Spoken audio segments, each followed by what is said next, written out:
Hello, everyone. Welcome to another episode of the About Intelligence podcast. I'm Haleigh Overseth of Frankie's Podcast Network, here with our host, Murray Jackson of Love Reiki Australia. And we're excited to bring Larry LaMotte of Recapture IT back. He's back for another Frankie's Podcast Network Hangout time. We're so excited to have you. Hello, Murray, and hello, Larry. Hello, Haleigh. Hello, Murray. Nice to see you both. Hello. Thanks for having me here. Thanks for your patience today, Larry. We appreciate you. We do appreciate you. And I'm going to go ahead and let Murray give a little bit of an intro to you. We did have you previously on Frankie's Podcast Network, but we'll re-inform the audience if they missed the first episode. Go ahead, Murray. I did miss that first opportunity, but I did catch that rewind. So I'm very familiar with your energy, Larry LaMotte, and I am really warm to introduce you today. Thank you for your patience and for being here as our special guest again on my edition, which is About Intelligence. We really like to talk about everything intelligence here today and keep things basic. So without further ado, I would like to just introduce you to our followers and our viewers today. Larry, founder and CEO of Recapture IT, blending sustainability, innovation, and purpose-driven entrepreneurship with a dash of neurospice. With decades of experience in tech and logistics, Larry shares how his journey led him to create a solution that's much needed in this world right now, a solution that tackles one of the biggest environmental issues we've faced collectively. The massive waste problem caused by demolition and construction.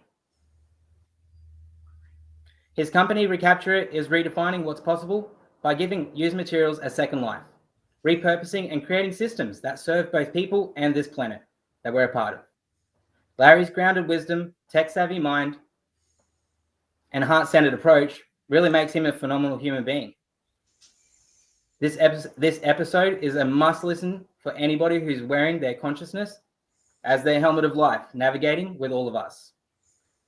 For anyone who's in the leader industry and ready to think differently, whether you're passionate about green tech, curious about circular economics, or just love hearing from someone who's walked the walk and talks the talk, we've got him right here in front of us for the next hour. Thanks for joining us, Larry LaMotte. It's a pleasure to have you. Thank you, Murray. I appreciate it. Thank you for the nice introduction, and good to see you again, Haleigh, and I'm really glad to be here.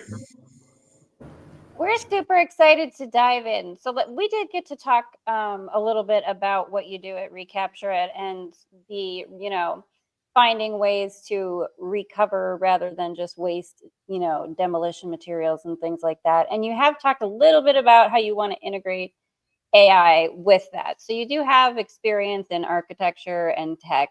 And I'm kind of wondering, with what you do, if we can maybe kind of start with in the spheres of AI and how you integrate that into what you're doing.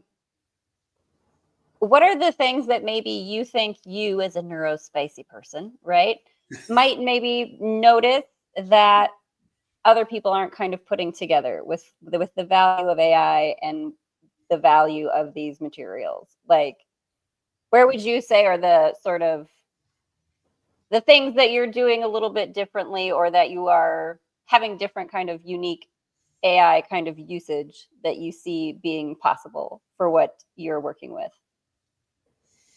Okay. Well, I appreciate, Haleigh, that you say I am neurospicy. Mm-hmm. I love that term. Me. Yeah, that's quite a term. I learned that from you, so thank you.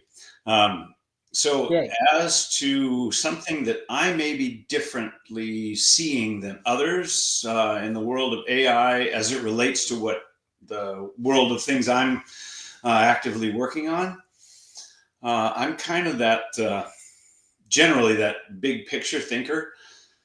I like to say I like to go up in the satellite and look at the whole thing and see what's happening. And not just a 30,000 foot view, but just get way up there, a few miles high, and see what everything, how they're all playing together, what the what the kids are doing down there in the playground, and then to understand it and then better orchestrate it if there are problems. And in the world that I operate in, that of construction and demolition waste, and making it not waste and making it reusable instead, and turning things away from their headlong path into the dump and off into better uses and a longer life. That's what we're working on.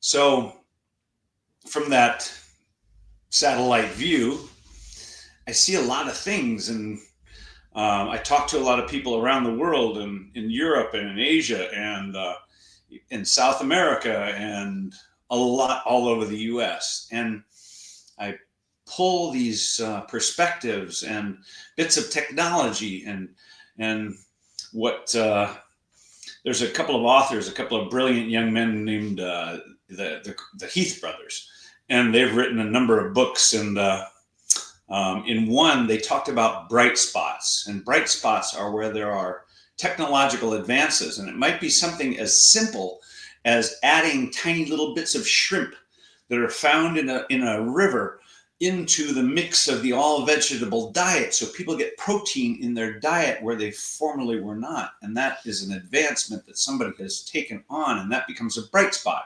because those people become more well nourished. And it might be a bright spot like a brilliant pair of very intelligent women in Toronto, Canada, have developed a company and a business called Adaptus.ai. And they're technologists, and they're both PhDs, and they're both young and very bright.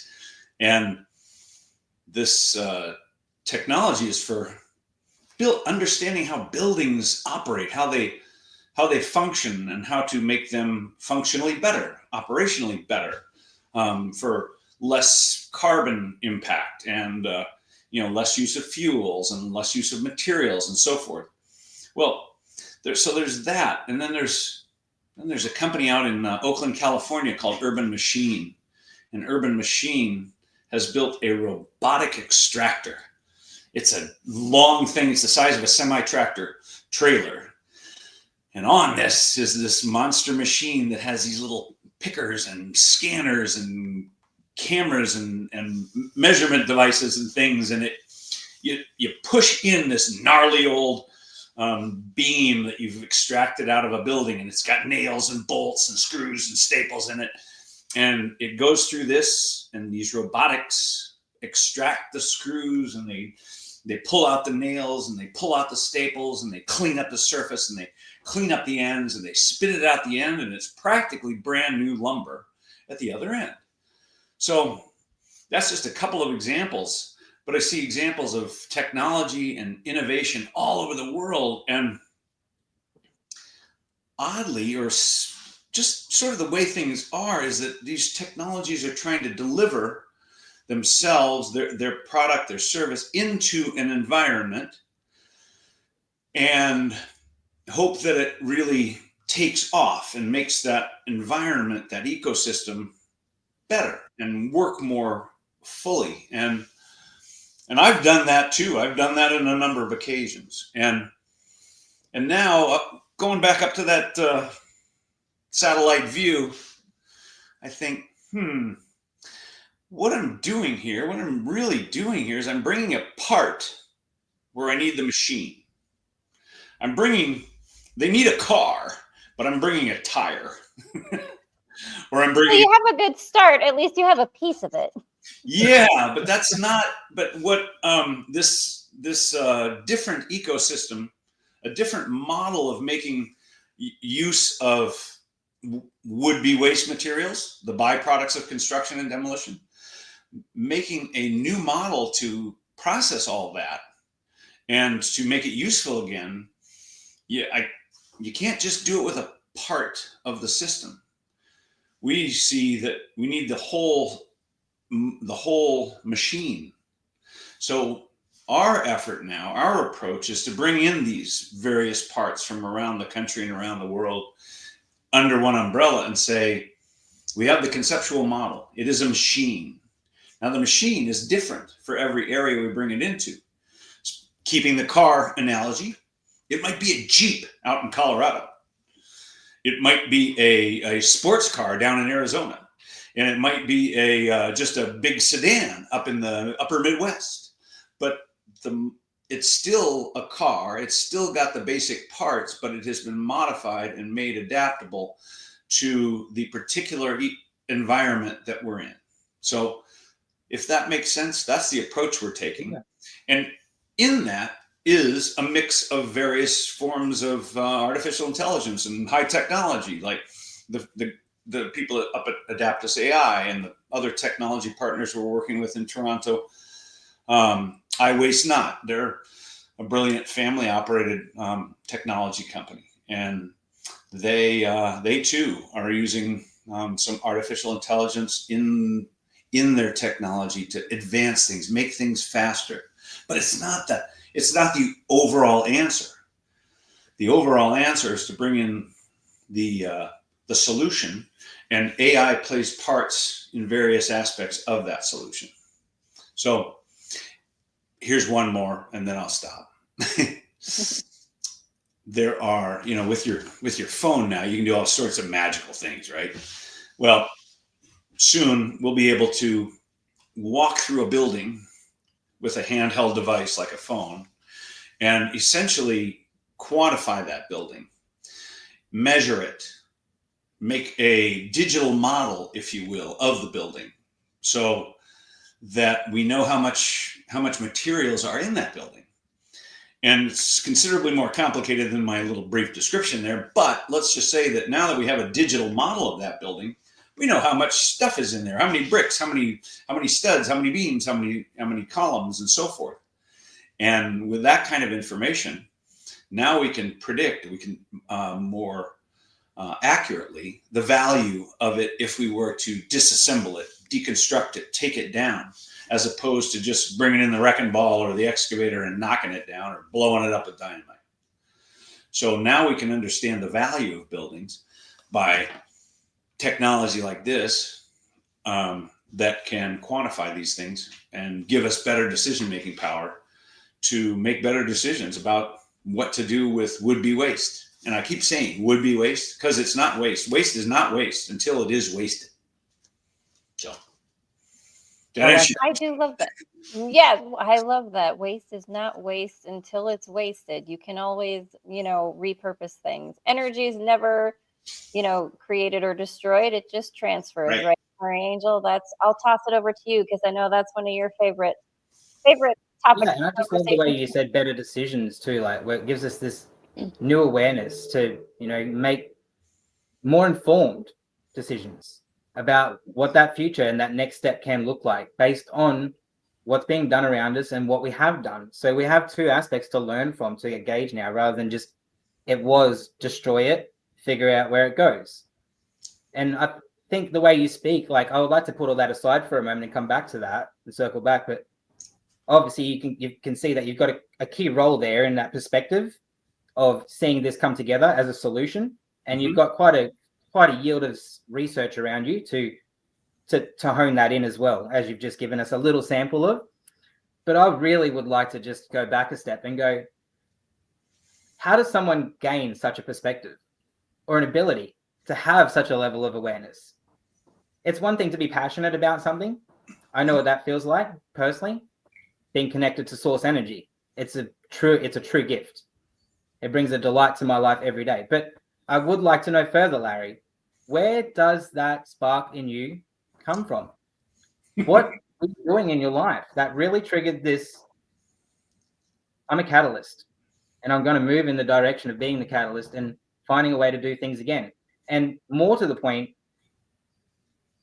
what were you like as a child that allowed you to be so involved in everything that you do? Because to me, when I look at you, it's just big building blocks, and you like moving things around and deconstructing it and then building it back up. So could you maybe just give us a little bit of intake on how you were as a child and what kind of things did you do that allowed you to be so perspectively driven to get to this point of your life where you're like, I'm going to be a catalyst in this area because I've acquired enough knowledge and yielded enough experience that I can sit here and talk about this? and I'm passionate. That's quite a loaded question there, Murray, but thank you. Yeah, as a kid, I was a bright kid, but I was also kind of a smart aleck, and I I had a big surprise, right? Big surprise. And I was let's just say, generally a horrible student.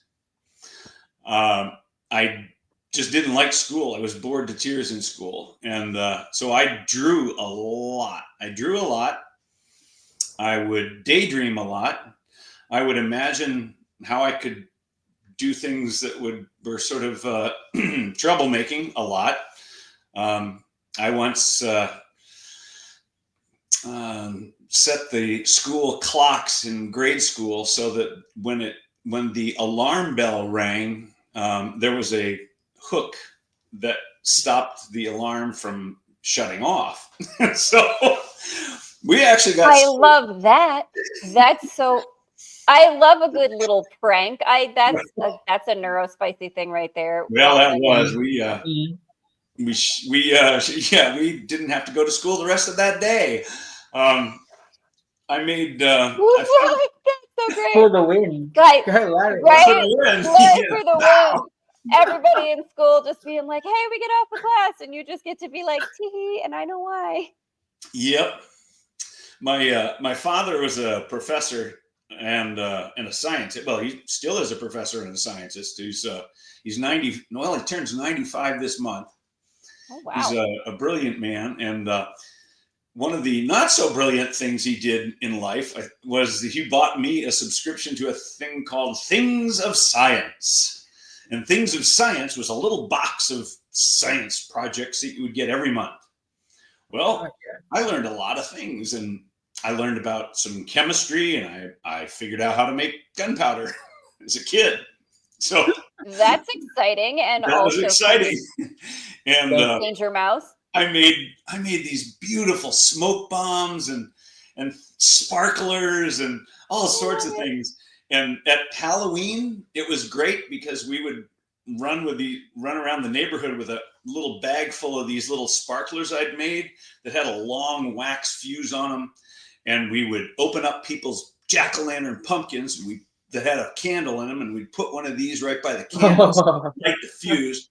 We'd put the lid back on, and then we'd run across the street and watch from the bushes. And about a minute later, the jack-o'-lantern is just sparkling, sparks and shine coming out. It's extra, that's something I think people would pay money to have now as decoration.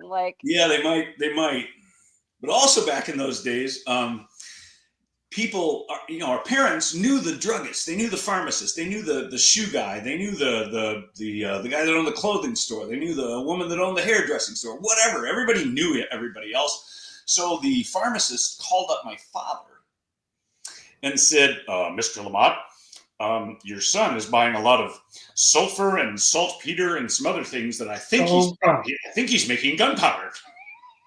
So, oh no. They made it put all those products behind the shelf where the drugs were. So you're the one that made them do that. You got I see. You got everybody in trouble. So the level of importance of this question, please, Larry, keep going. I'm loving this. This is fantastic. I'm so glad Murray asked this question. I love an inner child question. This is brilliant. Well, here's one I'm not proud of, but it did happen. Everything that starts with "I'm not proud." Well, I'm so excited already. Bring it out. I was a sort of a little Oliver Twist kind of kid. I don't know. Anyway, I was about, I think, 10 years old. And we had a neighborhood with a lot of big families in it. And strangely, all the buddies of mine were like the youngest or the next to youngest. And they had like 6 older brothers. So older brothers liked to, teach their younger brother's friends things like, hey, kid, get over here. I'm going to try out my new wrestling move. Oh, no. That kind of thing. Well, one of these older brothers, he said, hey, I got a new aquarium. He goes, I want you to fill it up with fish. And I'm like, I didn't even know what that meant. I'm like, what do you mean fill it up with fish? He goes, the fish store downtown has piranhas, and I want some piranhas. So I want you to go get them. I'm like,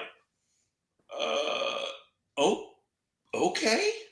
This is the makings of an 80s movie already. I love It this. kind of is. So I'm like, huh, all right. So he says, and if you don't, I'm going to beat the bleep out of you.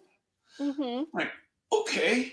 And, at 10, your moral compass isn't exactly set in stone, right? So I'm like, okay, I'll figure this out. So I had, from age 8 on, I had paper routes. So I always had money. Now, paper route, you deliver papers to everybody's house one by one. And as a kid, I made a good little living, from 8 years old to 13 years old. I had paper routes. I'd have to get up at, 5:30 in the morning and go put papers in about 45 people's front doors and before school. But I got paid to do it. I say all this because, what the heck's a paper route, right? I know, right? Like we don't right? really have physical newspapers anymore. It's all digital. And so, And so anyway, I had this paper route. So I always had money. So I could obscure things from my parents because, I could always say, oh, I bought it with my own money. Well, so I went to a store. It was kind of like a Target. And I went to the store and I bought this cheap winter coat, a fluffy coat, right? Because it had this hood that you could zip into the collar and unfold it over your head. But what it was 2 layers of this nylon.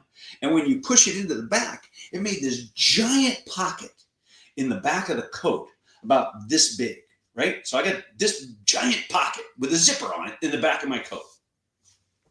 Okay, that's the beginning. Then I got a little dip net that you would get for an aquarium.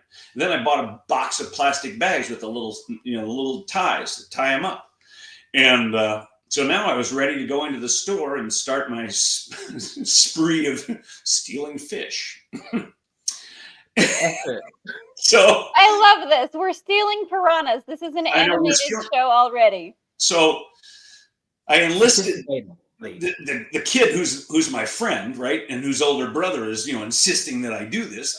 I grabbed him and I said, "You're going with me, man. You're going with me." He's like, "What do I do?" I go, "You watch the mirrors. You watch for the guys." So we'd go to the fish, and I'd walk in, and I told him I'd coach him before we go in. And I'm 10 or 11 years old, and I'm saying to my friend, "Now, here's what we're gonna do." I go, "We're gonna go in like we're happy and like we're looking for fish, and this is what we do all the time, and it's all good. And you're gonna talk to the guy at the door or the gal at the door. You're gonna be friendly to the person. We're not gonna walk in like we're up to something. You got it? Okay." So we did. We walk in the door. "Hi, gonna go." We walk downstairs, and it's kind of like this grotto in the basement. So you got to go down to this basement and that's where they got the fish. They got rows and rows of fish in tanks, right? There's the piranhas. And they're only about this big, right? But they're piranhas. So I'm like, all right.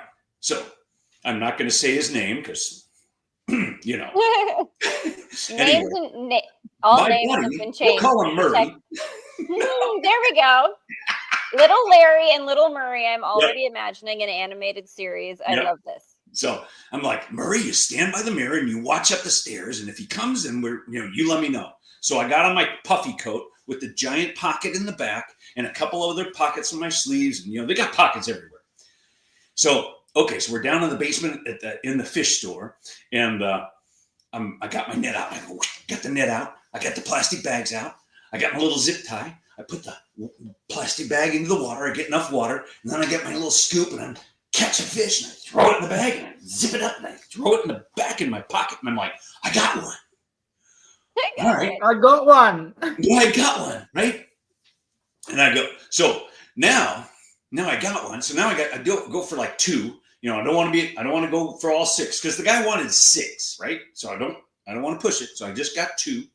And so that was day 1. And on the way out, here was the other thing. So on the way in, we say hi. And on the way out, I go, "We are always going to buy something." He's like, "What?" "We're always going to buy something. It might just be for a quarter, but we're going to buy something." So every time we bought something. Okay.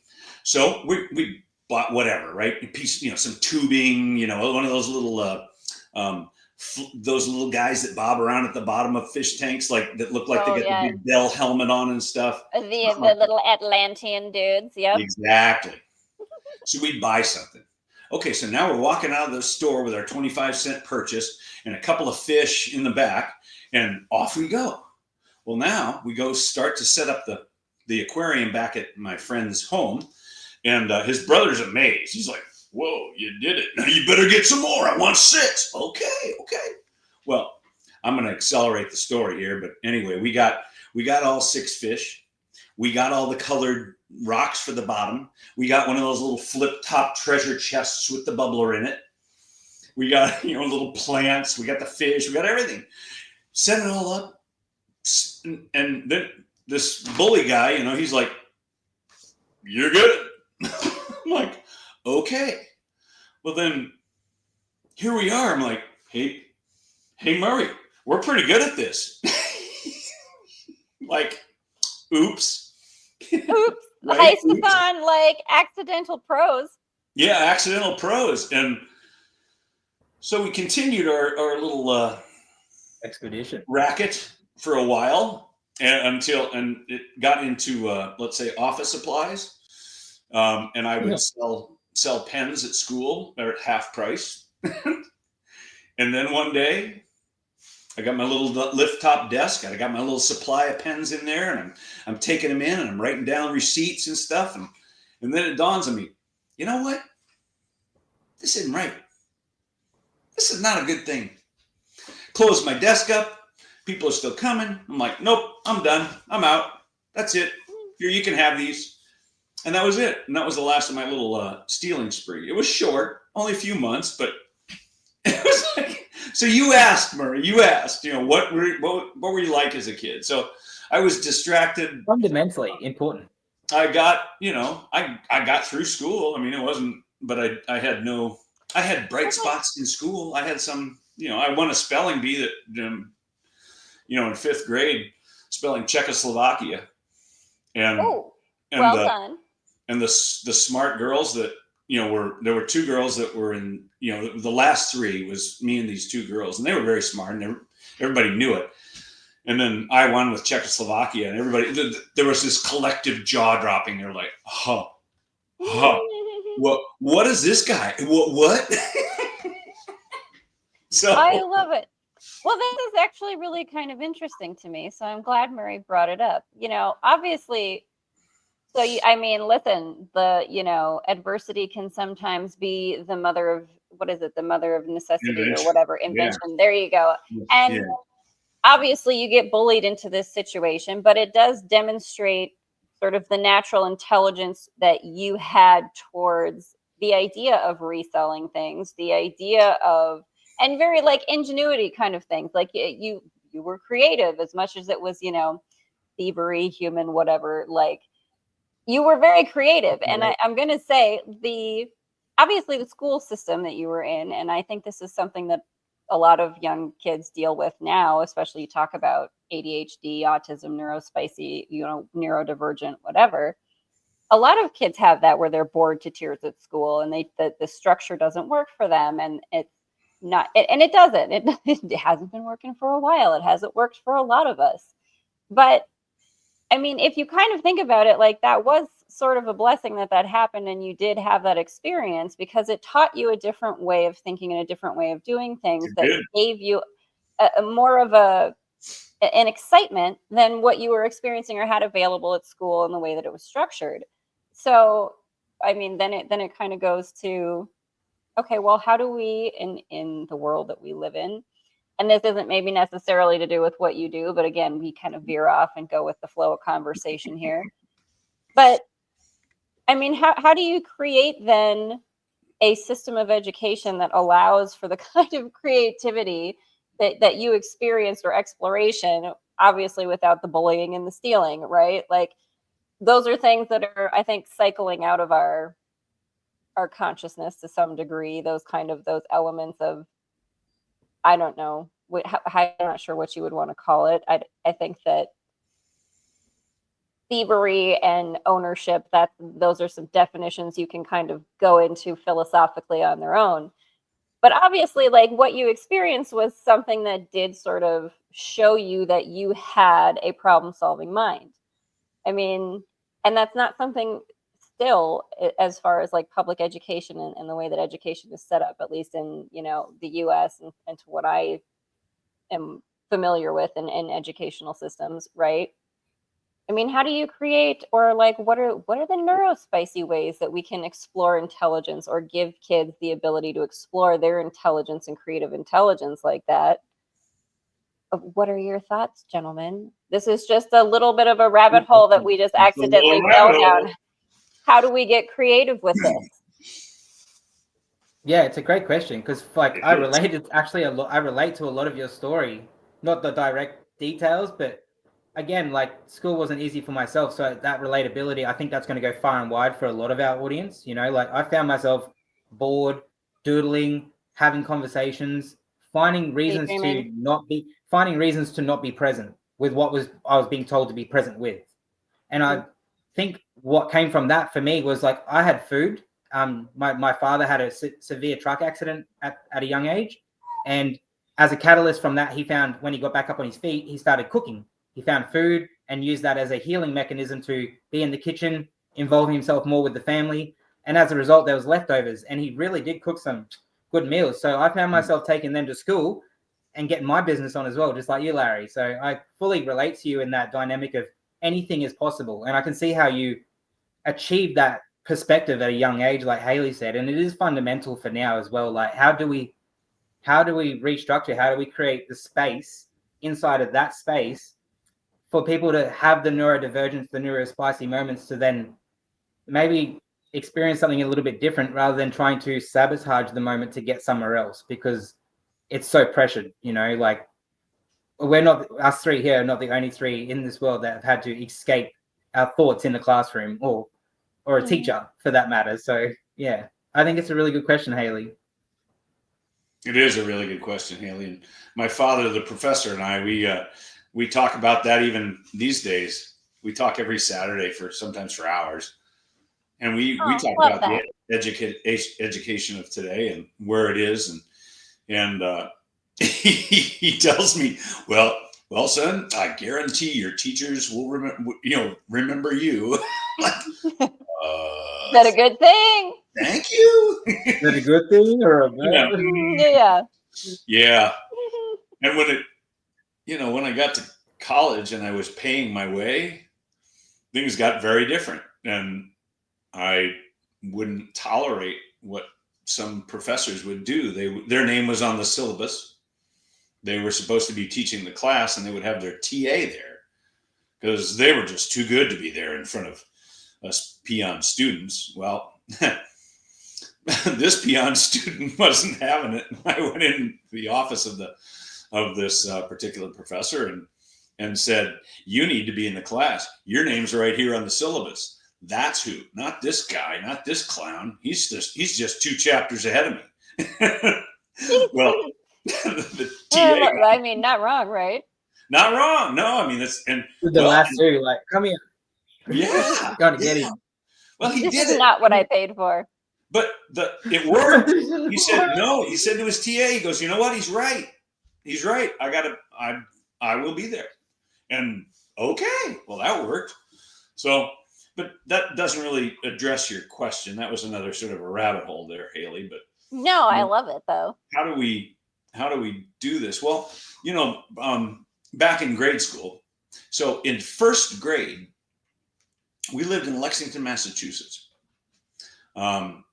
And there was the school that I was in had what they called a progressive learning system, and it was somewhat experimental. Now, don't ask me what a third grade or first grader really knows about the experimental level of it, but the reality is that each kid got placed into the grade level at wherever he or she was. So for music, I was in first grade, and that's what I stayed in. But for everything else, math, spelling, and all the others, I went into second and third grade classes to go, and because that's where they put me. Then, so that was my first grade experience. So I'm really mostly in second and third grade. Then we moved. We moved to the middle of the U.S. to Iowa, where my dad became a professor at Iowa State University. There I'm in second grade. Well, now it's like, I think that was the start of it all going south, because then now it's like, I know this stuff. I didn't think about it in those terms as a 7-year-old kid. Like, well, I know this, so why am I here? I just like been there, done that. This spelling, this math, all these things were like, I'd already been there. And in fact, slightly beyond. So why am I here? And that's kind of when this trouble started. And so that is somewhat systemic across a lot of the school systems in America, is that they sort of homogenize the education. Well, that's okay, but if you bring it down to too low of a common denominator, or too low of a denominator, then the kids that are bright and in whatever they're bright in, whether it's art or music or math or science or whatever, they're bored, because it's like, yeah, Sally and Stu are over there with, scissors and paper, and he's got this model of Michelangelo, like kind of an advanced kid. Well, what does he do? What does she do? Right? What is the musician child that is playing amazing things on a violin, while the other one are in the corner, hitting it or what, right? So how do we tailor schools, the classroom learning environment, to allow for those who would accelerate and those who need more help? How do we find those gifts that each kid has, and how do we help them to flourish, rather than put them through the rote mechanisms of memorization of history? I hated history in school. I love history now. I hated history in school.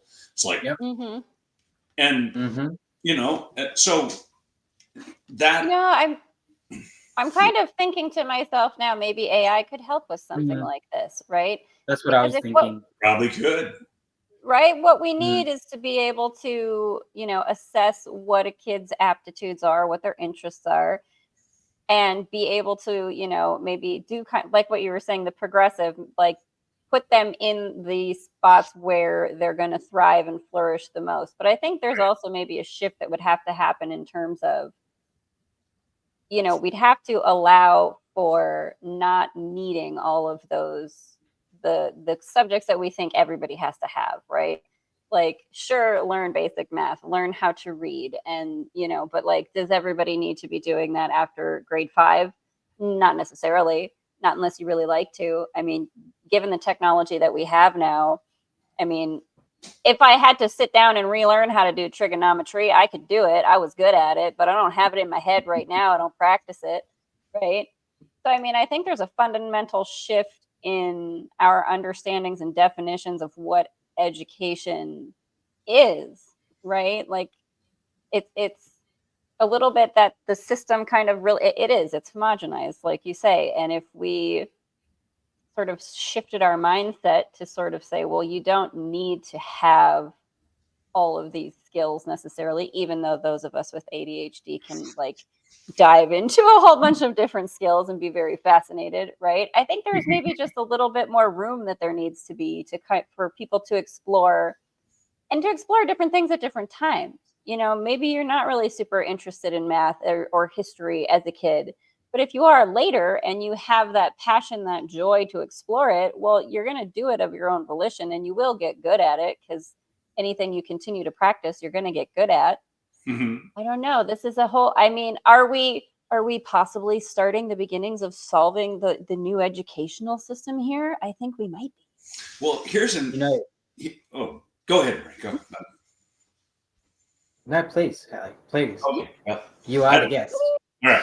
Well, here's I get a backward view at what education did for people, because somewhere along the way, I became a career coach and a job hunt coach. So I would help people to determine what their career path might be, and how to get a job more easily. And because those the job hunt world is just excruciatingly non-human and demoralizing.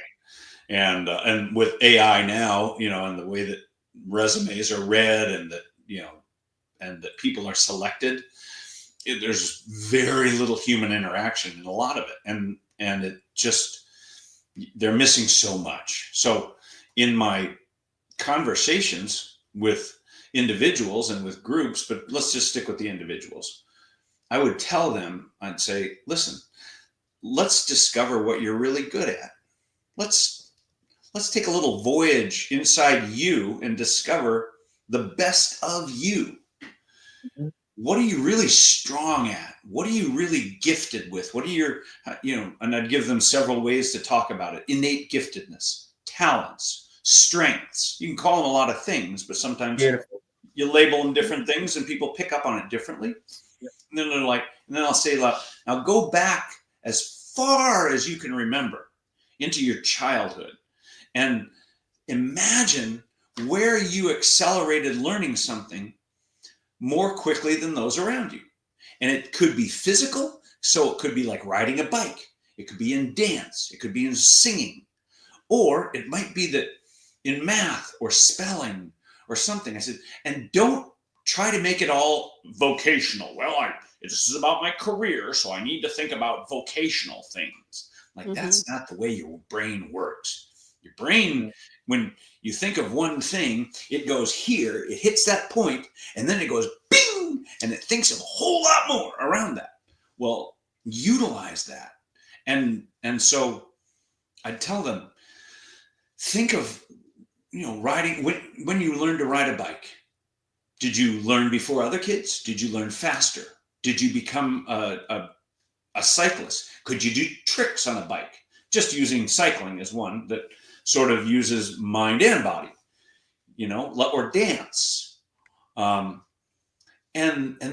people would just be like, this is kind of weird. It's kind of fun.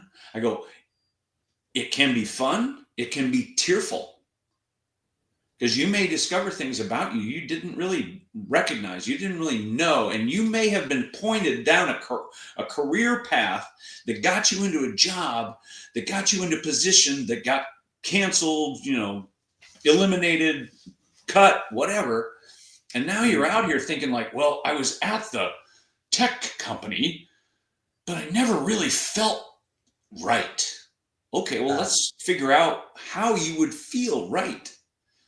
And so we'd go through this exercise, and then it started to unfold where this giftedness was. And then the second phase is to take that giftedness, and like Haleigh, who was good at math, and I was good at math, I didn't want to be a mathematician. I was good at it, but I didn't want to be a mathematician. So on that passion level, it was not very high. I said, okay, let's just deal with the ones where you're good at it. On a scale of 1 to 10, I would say 8 and above. And then move it over into the passion column and think about the things that you really enjoy. They give you fulfillment. You are excited to get back into it. Those kind of things. So that 8 and above. Well, math's not an 8 or above for me, although I was probably a 9.95 at math ability. So, and then and people start to unfold this thing, and they're like, well, this is not what I've been doing. Like, surprise. But that's what the system spits out, I mean, it's a system. It's education. It's, grade school, middle school, high school, college. It's all crank them in, crank them out, and get them into the industrial world. Well, it was largely built in the Industrial Revolution, and we still largely have that system in place. But it's meant to just spit out, well-trained people for jobs. Well, what if you don't want a job? What if you want to be an entrepreneur?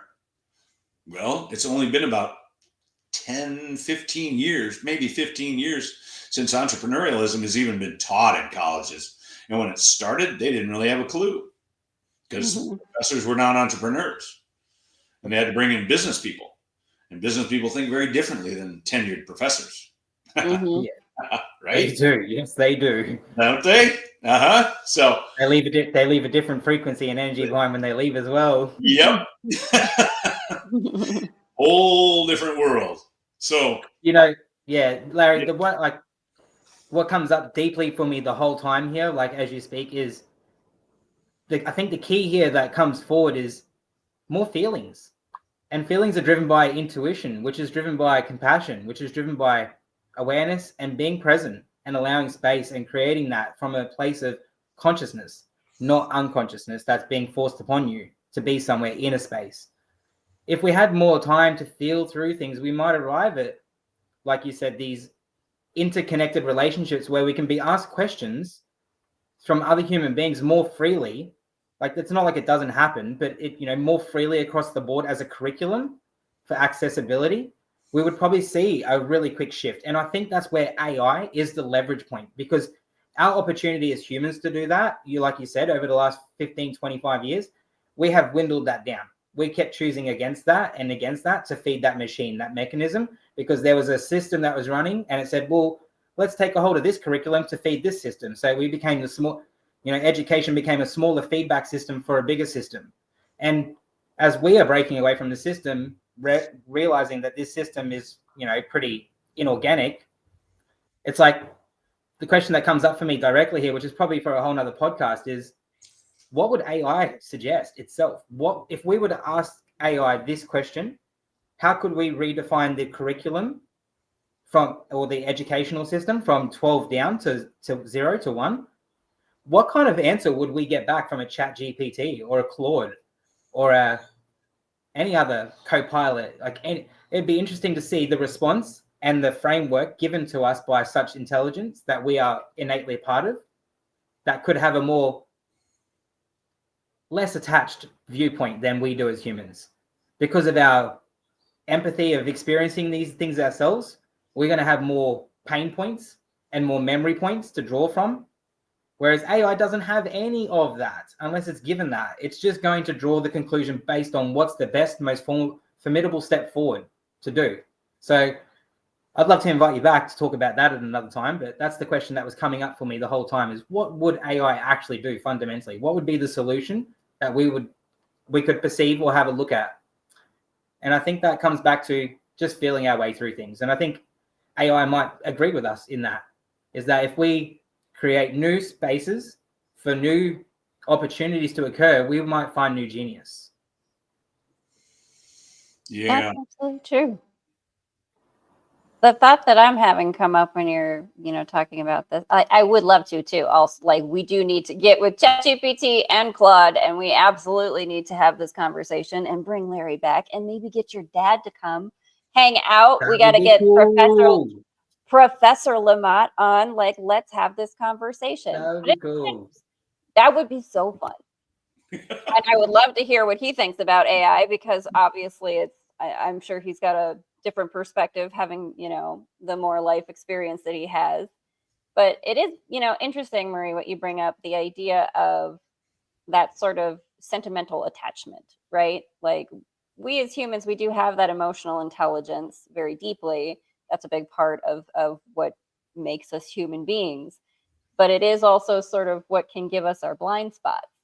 Right. And like, Larry, I'm sure you probably dealt with this a lot, like you're saying, in that coaching sort of aspect that you were in, and how you sort of had to, like, redirect people back to their natural intelligence. Right. Like, and I think that's a lot of what passion really is. It's where your natural intelligence lies. Mm-hmm. And there's really not a lot of space that's given in structures of education as we've seen them, for the sort of creativity to expand. But those things do translate again, right? Like, just the way that your childhood and your experiences have translated into where you've been able to sort of direct yourself, and the things that you've been able to create and experiment with and go into entrepreneurial endeavors, instead of just doing the 9 to 5 thing and exploring that stuff.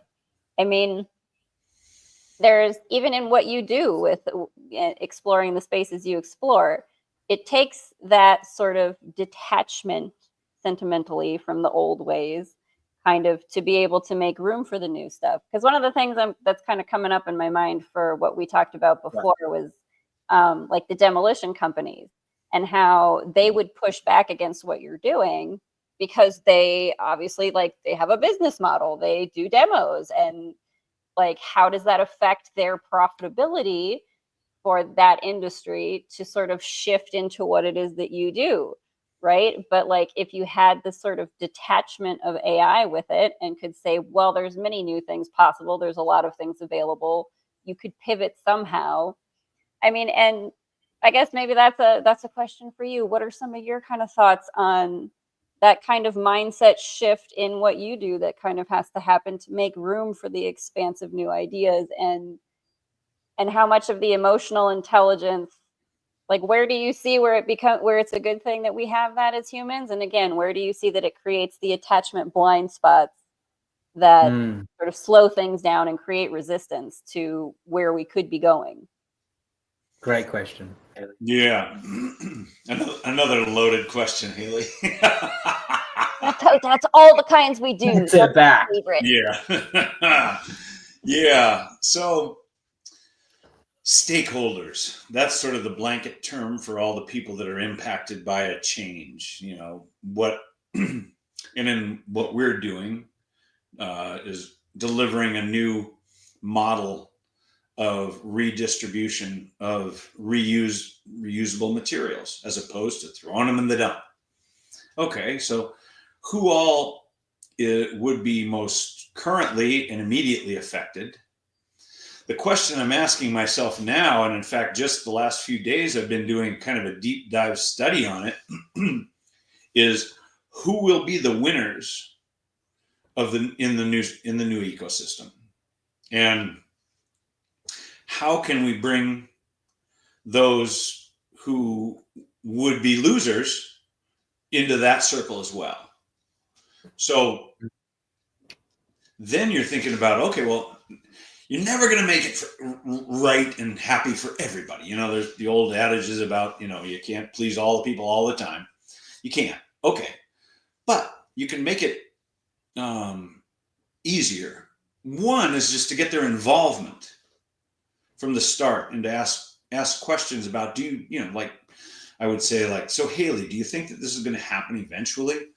And you might say, well, it's kind of bound to. I mean, I get it, but I just don't want to. Okay, well, that's valid. I get that, and that's fair. I mean, you've built your business. You got a family. You got to do what you got to do, and this is the way you do it. Well, now the world is shifting, and so I would say to you, so Haleigh, what if we could shift together and make it less painful for you and potentially even more profitable in different ways that you may not have looked at? And yes, it is change, but given that it's going to come down the pike one way or another, either by proactive efforts like we're talking about here, or mandates from above that say you must do this, and then in come the inspectors, and in come the audits, and in come the fines, and in come the regulatory confusion and so forth. So when you talk about things candidly with people like that, they're like, yeah, I kind of get your point. And then you can start the dialogue, but you don't start it by saying, you know, like, it's going to change, and Haleigh, you're just going to have to suck it up. You know, nobody likes to get the old finger waved at them, and you know, you have it all mansplained to them as to how their life's going to be. You know, like, bring them into the conversation. So all these stakeholders, I started to imagine, like, well, with these demolition companies, I went and talked to some, and I talked to people who deal with them often, and I found out a lot of insights. And one is that they have very compact teams that come in and do demolition because they don't need a lot of humans. They use a lot of big equipment, unless you're talking about an intricate explosion, you know, implosion of a building. Well, that's different. But generally speaking, you bring in an excavator and a big, you know, dump truck or three, and you just start knocking it down incrementally and scooping it up and pulling it apart and putting it in the truck and driving it off, and it's gone in a few days or a week or whatever. Those crane operators are really well compensated. They're well trained. They're sort of the heavy equipment operators are sort of some of the higher paid in the construction industry. Okay, well, that's good insight. And some of the early stage deconstruction work is not so high skilled. And okay, I get that. So you demolition company owner, you don't want to have 12 employees where you can have 3 and do the same amount of work. Exactly. I don't want to have to oversee 12 and manage 12 lives when I can do it in 3. Okay, that's good insight. So how do we deal with that? And those kind of conversations start to illuminate where the obstacles are and how we might make life better for them, make it easier to transition, and so forth, and find the willing ones. I always say, find the willing ones. This is kind of, you guys are entrepreneurs. You get this. You got to find the willing ones. You can't just browbeat somebody into, you got to buy my product. Come on. Not going to happen. Find the willing ones. So find the willing ones that are willing to adapt. And they may even be willing to shift into a whole different model if the circumstances are right. If there's profitability, if there's appeal to it, and if they want to adopt the sustainability mindset. Okay, let's go find them first and work with the easy ones. And I'm always about going to that approach, bringing the stakeholders in, finding the early adopters, if you want to put it in entrepreneurial speak, and work with them, as opposed to going policy first and doing it at a blanket, sometimes more insensitive way of getting things done first. We're not anti-policy, but we're like, let's do that last after we've worked through the incentives and the modifications and adaptations, and then if we need a policy to sort of put constructs on it, put goals and so forth on it, okay, but let's not lead with that. So that's the way we're talking to people now in roles that are going to be disrupted. And here's another one: developers, building owners. They're the ones that pay for the buildings. They own the buildings. They own the building materials. They pay the architects and engineers to design them. They pay the builders to build them. They pay everybody, and then they own the buildings. So they're kind of the linchpin. They're the financial foundation of all of it. So they're often the holdup, because if it's going to be 1%, 2%, 3%, whatever percentage more to build a sustainable building, to do something differently, they're going to be like, yeah, we've got investors, we've got shareholders, we got a profit margin, we got to make the quarterly, goals, et cetera, not going to happen. Okay, what if it was actually more profitable? What if the materials cost less and did more? What if you did not have supply chain issues because it's already here, it's local? What if you didn't have to pay a tariff because it's not coming from across a border, right? There's all sorts of things that, again, going to that, high level view, putting all the pieces together. There's no tariffs. It's close. There's lower carbon. It can be lower cost. If we do it efficiently and at scale, we're gonna see much better costs and benefits over time doing things at scale, as opposed to 2 people doing something over here and 3 over there and 1 over there and nobody's doing the same. That car building used to be that way, and then came along Henry Ford and things changed.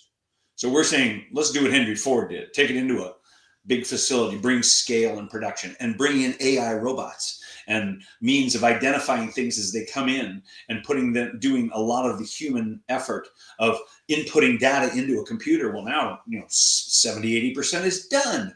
Wow! Just by aiming this, you're going like this and going click. Oh, it's a door. It's 36 and 1/8 inch wide. It's 1 inch and 3/8 inch thick. Wow, that's accurate, right? But it can do that kind of thing now. So, and if it only does it to about 97% accuracy, and that's not good enough, gee, just wait a year. You think it's going to get a little better, right? So, I mean, yeah, everything is advancing so quickly. No, I just have to say that I do so appreciate that when it does come to intelligence as a whole, you do demonstrate the value that there is, I think, in having enough intelligence to know that you don't have all the pieces just by yourself, right? Like yep. you recognize there's so many different moving parts and components to the industry and to the stakeholders, and why people might balk at change and why people are incentivized to change, right? And again, like just having that awareness from that level to know that I can't have all the answers as just the one person that I am. I have to have a neural network here of people working with me and other components that come together. So I just want to say, like, I just appreciate that neurospiciness that you have. Like, Thanks. it's necessary so that we can all have a little bit more awareness. Sorry, go ahead, Marie. No, beautifully said, Haleigh. Likewise, Larry. That Haleigh said it just beautifully here. You've taken us on a bit of a trip today back to memory lane, taken us through the tunnels, come out the other side of the field, got our footing, shown us where we're heading and why we're doing what we're doing. And the whole time, you've done it with such a great perspective. And you've shown the ability to zoom in and out on that perspective. And that is a gift to be nurtured, to be aware of, and to be conscious of. Because in this human experience, we have this tremendous opportunity to use our 5 senses and to be here, being human beings, in whichever way we choose. Free will reigns supreme. And from time to time, inside of that playground that you mentioned earlier on, integrity and accountability get entangled, and they go separate ways. So I thank you for showing the demonstration between true leadership today, held through a perspective. That's much needed, because what you are doing and why you do what you do and where you've come from play a pivotal role in that. Your ability to take accountability for not only your own actions, but the things that you want to do with others, and the integrity that's behind that, the inner wisdom that keeps you moving forward. It's very felt, it's very soul-led, and it's very needed. We've had a really great time with you today, Larry. Thanks for joining us. I've had a great time too, Murray. Thank you. It's been wonderful. And Haleigh, yeah, we were fast friends. Kind of like you're gonna have to come back and hang out for a few more podcasts, I think, because you just do so well with flowing in and out of the stream of consciousness conversation and taking the left turns and coming back. So we appreciate that really so much. Thank you. We appreciate that so much. You two are running the show here, and you're doing a fine job of it. So I get to go along for the ride. Well, thank you. We appreciate you coming along for the ride on the bus about intelligence. I feel like I'm in a convertible in the back seat, and you guys are driving, and I'm just like wind blowing in the hair, and yeah. Ferris Bueller's Day Off all day. It's literally Ferris Bueller energy just then. Hey, such Ferris Bueller energy just then. I love it. Throw the kids. Throw the kids. Yeah. I love it. I mean, we would be the ones ditching school to go to a parade and fancy restaurants and to check other stuff out because we would be bored, right? Like, I think we're the kids that would do that. So much fun. Yeah. Again, Larry, thank you for joining us. Do want to remind everybody, check out the links in the description below. You can find Larry on LinkedIn. Get connected with him if you're interested in what he's doing. Check out recaptureit.com and check out his website. And again, Larry, thank you so much for being willing to have this conversation and just kind of flow with us. I do appreciate your perspectives and your passion.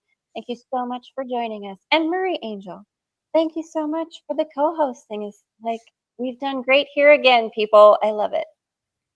Yeah. Haleigh Overseth, thank you. And Marie Angel, this has been a treat. I'm glad to get to know you too. And I appreciate you guys inviting me to come be a part of this. Keep up with the good mission, Larry. Thanks for kicking goals. You too, both of you. All right. Thank you. Yep. Big love bubbles to There we everybody. Big love bubbles to everyone. And we'll catch you all in another now soon. Okay.